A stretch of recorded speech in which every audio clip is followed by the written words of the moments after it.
Assalamualaikum warahmatullahi wabarakatuh. Shalom, Om Swastiastu, Namo Buddhaya, salam kebajikan. Perkenalkan, nama saya Widatul Kamila. Senang sekali bisa menyapa teman-teman semua yang setia nonton podcast kita hari ini. Nah, di sini kita akan membahas mengenai sosiologi sastra. Nah, sebelum kita masuk ke dalam pembahasan kita mengenai sosiologi sastra, nah kita kenalan dulu nih sama kakak-kakak yang dua di sebelah saya. Kan ada pepatah mengatakan itu tak kenal maka tak taruhan. Baik, podcast kita kali ini kedatangan dua kakak-kakak cantik yang Masya Allah cantiknya luar biasa. Halo Kak, sebelah kanan ini ada Kak Aidia Ratriana dan sebelahnya lagi ada Kak Yeni Nurmadiana. Wah, aura-auranya nih sedang bahagia sekali ya. Ada apa ini? Iya nih Mbak Wida, kita sedang bahagia banget nih karena sudah diberi kesempatan untuk bisa membicarakan suatu hal dalam podcast ini tentunya dong. Wah, alhamdulillah sekali ya kalau senang seperti itu. Nah, kita nantinya akan membahas mengenai hal-hal yang menarik ya Mbak ya. Iya, betul. Ngomong-ngomong nih, mau tanya kesibukan kalian berdua ini apa saja sih? Ya, tentunya kuliah ya sebagai mahasiswa, tapi kita berdua kebetulan mengikuti UKM Sahabat Perpustakaan nih Mbak Wida. Wah, hebat sekali ya sudah mengikuti UKM Universitas ya sahabat perpustakaan ya. Dan juga selaku mahasiswa pasti banyak tugas-tugas yang sangat berat ya. Semoga semua yang dilakukan berjalan dengan lancar dan baik. Amin. Oke, baik teman-teman, di sini kami akan membahas mengenai topik yang cukup menarik nih dari sosiologi sastra, yaitu mengenai sastra Marxisme. Nah, pasti teman-teman pernah sempat mendengarkan sastra Marxisme itu. Nah, kira-kira apa sih sastra Marxisme itu sendiri, Kak? Nah, ya, sastra Marxisme itu sebuah paham yang berdasar pada pandangan-pandangan Karl Marx yang awalnya Marx menyusun sebuah teori besar yang berkaitan dengan sistem ekonomi, sistem sosial, kemudian sistem politik. Nah, pengikut teori ini disebut sebagai Marxis. Nah, Marxisme mencakup materialisme dialektis dan materialisme historis, serta penerapannya kepada masyarakat. Berarti paham Marxisme ini munculnya karena atas pemikiran dasar pemikiran Karl Marx sendiri ya. Iya, betul. Lalu apa sih latar belakang munculnya adanya sastra Marxisme ini sendiri? Iya, jadi begini Mbak Wida, Marxisme ini merupakan bentuk protes Marx terhadap paham kapitalisme itu sendiri Mbak Wida. Jadi ia menganggap bahwa kaum kapital ini mengumpulkan sejumlah uang dengan mengorbankan kaum proletar sendiri. Nah, kaum proletar ini apa sih? Nah, kaum proletar ini merupakan sebuah kaum yang bisa dibilang kaum bawah seperti itu, seperti masyarakat yang hidup di daerah pinggiran, nah seperti itu. Nah, selanjutnya kondisi kaum proletar itu kan sangat menyedihkan kan, karena dipaksa bekerja berjam-jam dengan upah yang minimum, yang artinya sedikit seperti itu Mbak Wida. Jadi, sementara hasil pekerjaan mereka hanya dinikmati oleh kaum kapitalisme saja Mbak Wida. Jadi banyak kaum proletar ini yang harus hidup di daerah pinggiran dan kumuh seperti yang saya tadi bilang. Nah, Mas ini berpendapat bahwa masalah ini itu timbul karena adanya kepemilikan pribadi seperti itu. Nah, penguasaan kekayaan yang didominasi oleh orang kaya atau dalam istilah kaum berjuis seperti itu. Nah, sedangkan untuk menyejahterakan kaum proletar sendiri itu, Marx ini berpendapat bahwa kaum kapitalisme itu perlu diganti dengan paham komunisme.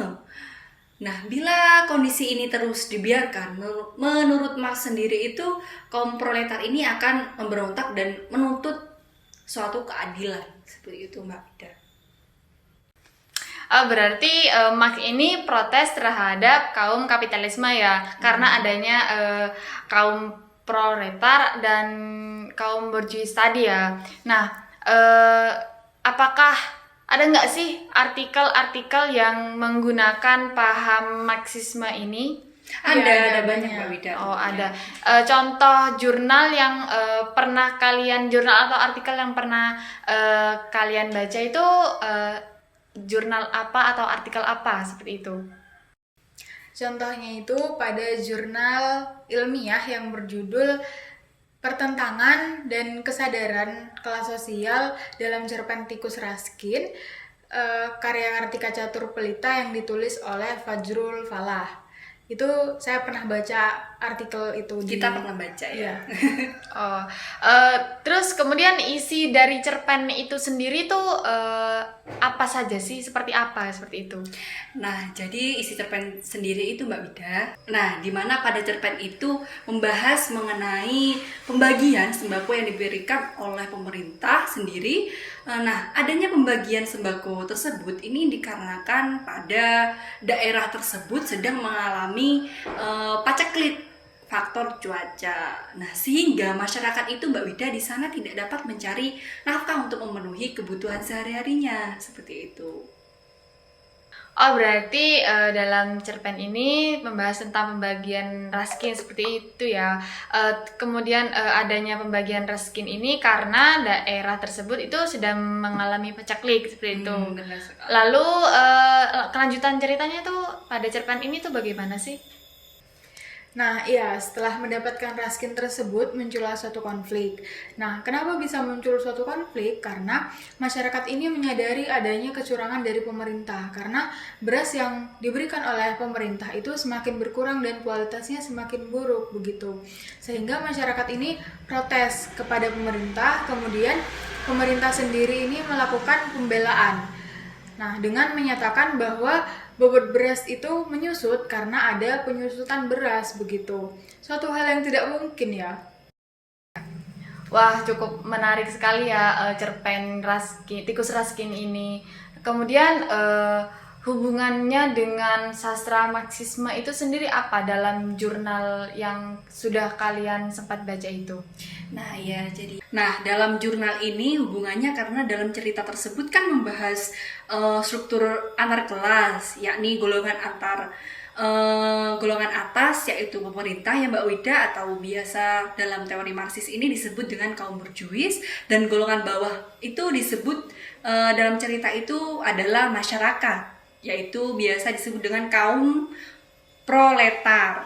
Nah, di mana hubungan yang awalnya selaras antar kelas, antara kelas bawah dengan kelas atas itu kemudian memunculkan suatu konflik. Nah, konflik itu karena adanya faktor ekonomi dan lain sebagainya, yang terutama fokusnya adalah tentunya faktor ekonomi ya Mbak Wida.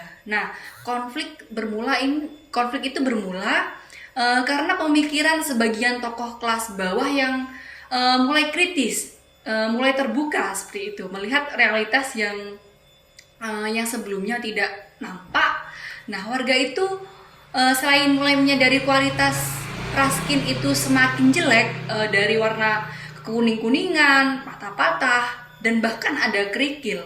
Nah, juga mempersoalkan bobot raskin sendiri yang diterima oleh masing-masing rumah tangga sasaran penerima manfaat yang biasa disebut dengan RTSPM. Nah, istilah yang digunakan itu untuk menyebut penerima raskin seperti itu Mbak Ida. Nah, akhirnya konflik dan pertentangan antar kelas pun itu terjadi seperti itu ya Mbak. Iya, benar sekali yang disampaikan oleh Yani barusan. Konflik tersebut itu terjadi karena adanya kesadaran kelas masyarakat yang dari kelas bawah itu sadar akan bobot raskin yang berkurang dan kualitasnya semakin buruk.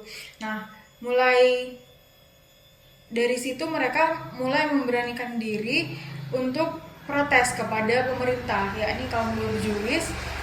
Namun pemerintah yang dalam cerpen tersebut adalah bupati menyampaikan alasan yang tidak masuk akal sehingga masyarakat tidak menerima dengan baik alasan tersebut.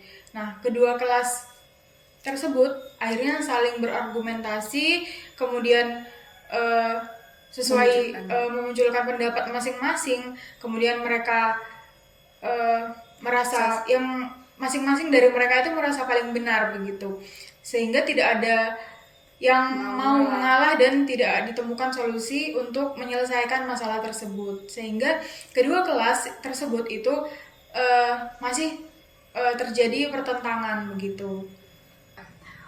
Iya benar sekali, karena memang teori Marxis ini kan memang membahas mengenai pertentangan antar kelas ya Mbak ya.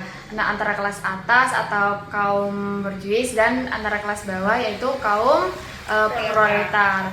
Oke, sudah tidak terasa ya, hampir sudah 10 menit lebih kita membahas tentang paham Marxis ini. Nah baik teman-teman, kita sudah berada di penghujung acara ini ya. Sudah membahas suatu bagaimana pemahaman sastra Marxis itu sendiri dalam cerpen Tikus Raskin yang ditulis berdasarkan latar sosial pengarah sampai terjadinya konflik antar kelas bawah dan antar kelas atas. Baik, terima kasih Mbak Aidia dan Mbak Yeni Nurma atas kehadirannya di sini untuk berbagi ilmu yang sangat luar biasa ini. Oke, baik teman-teman, terima kasih sudah setia menonton podcast ini. Semoga bahasan kita hari ini dapat bermanfaat bagi teman-teman yang sudah menontonnya. Mungkin hanya itu ya yang bisa kami sampaikan dalam podcast ini. Terima kasih, kami mohon undur diri. Wassalamualaikum warahmatullahi wabarakatuh. Salam bahasa, salam budaya.